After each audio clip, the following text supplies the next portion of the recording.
It's time to tackle Slash's parts in the outro of November Rain. In the previous videos, we've looked at the chords and the main solos, so check those out if you haven't already, but now we're going to dive into these crazy licks, and like the main solos video, I'm going to show you a slow playthrough with tab of each one, so you can study it and memorize them, and then I'm going to talk you through some of the intricacies and challenges that you're going to face, as well as a little bit of information about the scales and theory that's going on.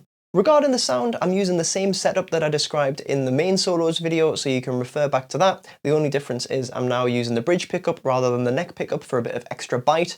This is an incredible bit of music, really epic and dramatic sounding, so let's dive into the first of 6 licks.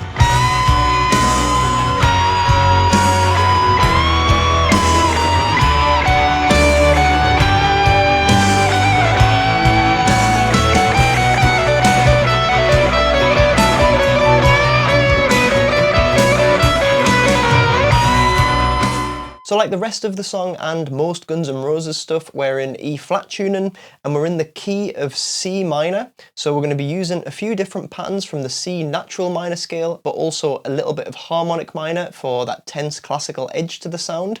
Now, most of these licks have the same introductory phrase, which is the... and then they're followed by a different answering lick, but there are some variations on that which we'll cover as we go along. So we're actually starting on the root note, which is the pitch of the 20th fret, which is the note C, but we're going to play it by semitone bending the 19th fret, similar to what we had in some of the solos earlier on. So we're actually at the top of pattern 5 of C minor, and because he's bending the 19th fret and then releasing it, that adds the note B, which is the raised 7th, which gives us the harmonic minor. So we're already dipping straight into that tense classical sound. So we've got... and then a bend on the root. And then we drop down to pattern 4. So pattern 4 of C minor. And the next little quick phrase, you can either play that in pattern 4 or you can drop down to pattern 3. In the very first lick that we're talking about now, I like to drop down into pattern 3 because it sets everything up nicely, but in most of the other ones we'll stay in pattern 4. So this time we're doing a little slide, which gets us into pattern 3 of C minor. Once we're in that pattern, we have this very typical of Slash style flourish run.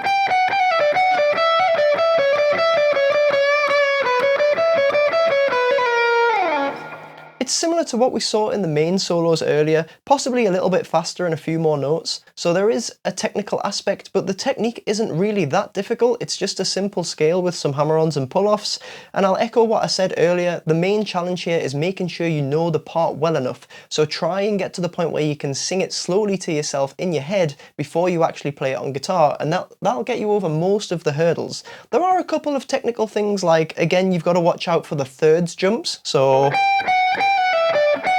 there we're jumping up a third rather than just the next note in the scale, so you've got to be aware of that. And it does change direction a few times, but knowing the part well enough will get you over that. And then at the very end, it sounds like he slides down to the harmonic minor note again, this time the B note on the 12th fret of the B string, but then instantly slides back up to hit the first note of that second lick, which we'll take a look at now.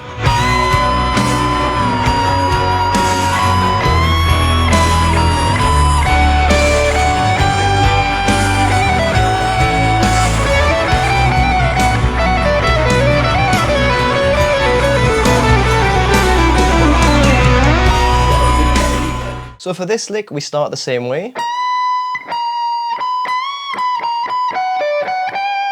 except now I would stay in pattern 4, and that allows us to do this little run on the B string, first, second and little finger, and then once back on the top string, then we're going to use a slide to get back into pattern 3. So, and you'll also notice about this lick, there are little rests which give your fingers a bit of a breather, and I would use those to divide the lick up. So rest there, and then another rest there. Then we have this really quick lick, which sounds pretty mad, but it's not too bad really. I think it sounds a bit odd because of where it falls in the bar, but technique-wise it's not too difficult. We're just at the top of pattern 3, which is a really symmetrical scale. so it makes the legato quite easy. So we're going to hammer on all the way up and then just pull off on the way down, and then throw the second finger down to get one more upward facing note. And from here on in the lick, it kind of goes a little bit lost in the mix. The ending sounds a bit more like guitar noise rather than coherent notes. It still sounds cool, but quite hard to transcribe accurately. So you'll see on the tab I've put my own little adaptation, which is basically this little groups of 3 descending scale run. So this is just a little melodic trick, and it fits really nicely in this part of the solo, so I wanted to give you something solid to go off. So literally just on the C minor scale, 1, 2, 3, 1, 2, 3, 1, 2, 3, 1, 2, 3, and just carries on like that. Lines up really nicely with the root note at the end, and then slide up, hit the first note of the next lick.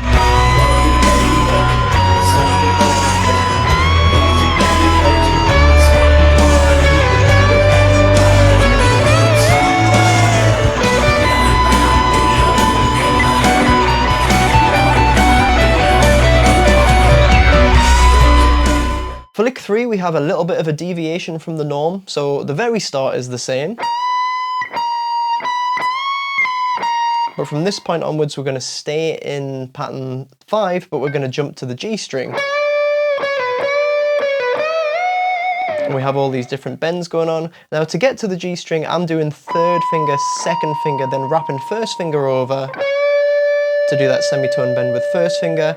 I find that means I can get the notes smoothly, no gaps, and then I'm doing a 1st finger slide downwards, and then the same bend with 3rd finger.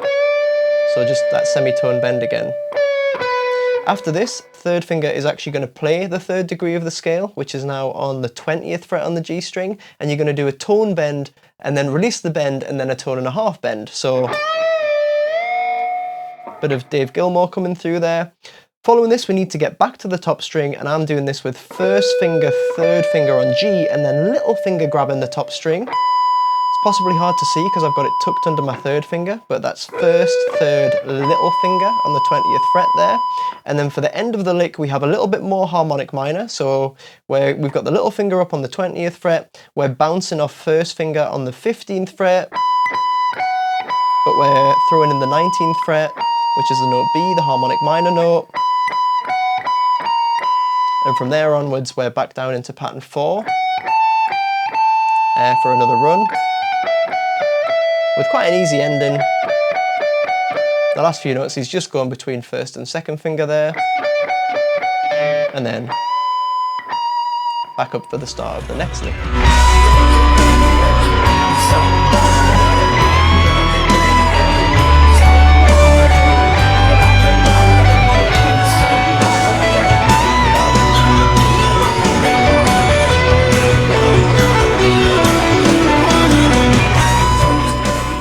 Lick 4, we're back to the normal start.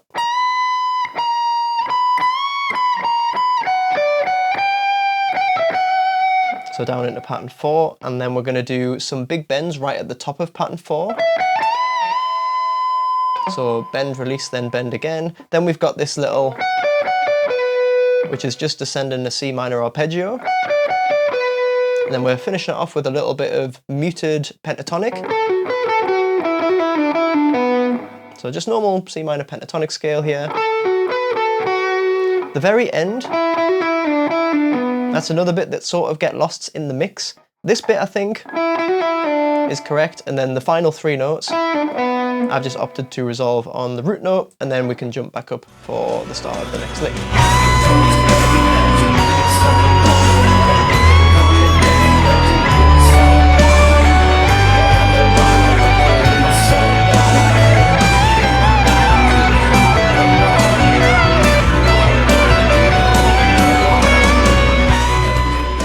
Lick 5 starts in the usual way.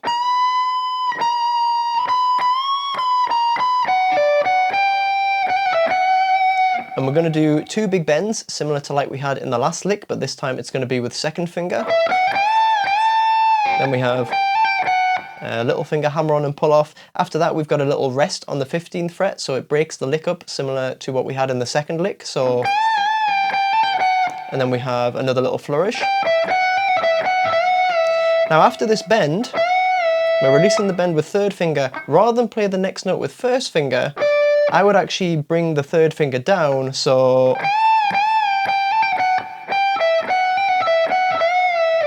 and this puts us in a nice position for pattern 3, where we can finish off the lick. So we've got some staccato notes between third finger and first finger, and then some nice semitone bends, one with second finger on the top string, and then if we wrap first finger around, we can get the B string one with first finger, which means third finger can start to stretch to get the first note of the next lick. So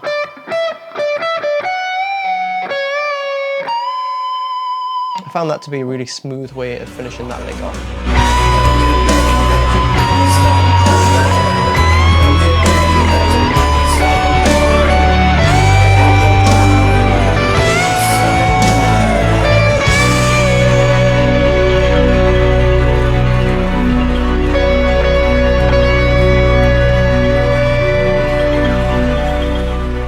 And for the 6th and final lick, we're starting off in pretty much the normal way. But rather than playing the 16th fret on the top string, we're going to bend to that note with a tone and a half bend on the 18th fret of the B string. Release the bend, pull off the first finger, then go and bend the same note, but this time only up a tone. And that pitches nicely against the chords in the background, so then we have this cool double note effect where we're fretting the 16th fret on the B, followed by a semitone bend with the first finger on the 15th fret. So, and that 15th fret note is actually the last one that we play in the song. Now obviously on the recording you can hear this incredible sound and feedback that just sustains forever. That's obviously hard to replicate without a lot of volume, so you might have to throw in an extra couple of picks just to keep the sustain going. So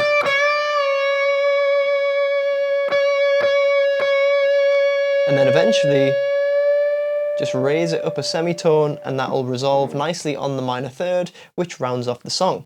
I'm glad to finally tick these parts off my list, because I remember when I was first getting into guitar, hearing them and thinking they sounded incredible and that I'd never be able to get anywhere near playing them. But actually when you dive into them, they're not too technical. There is the odd challenge here and there, but it's mainly just about taking your time and making sure you nail them, and then playing them with enough attitude and a good slash style tone, which is super fun. So across these 3 videos you have all the parts for November Rain. I really hope you enjoy playing it. Please subscribe if you haven't already, the link for that is on screen now, as well as the link to the other videos. There's plenty more guitar and music content on the channel, so hopefully I'll see you for some more soon.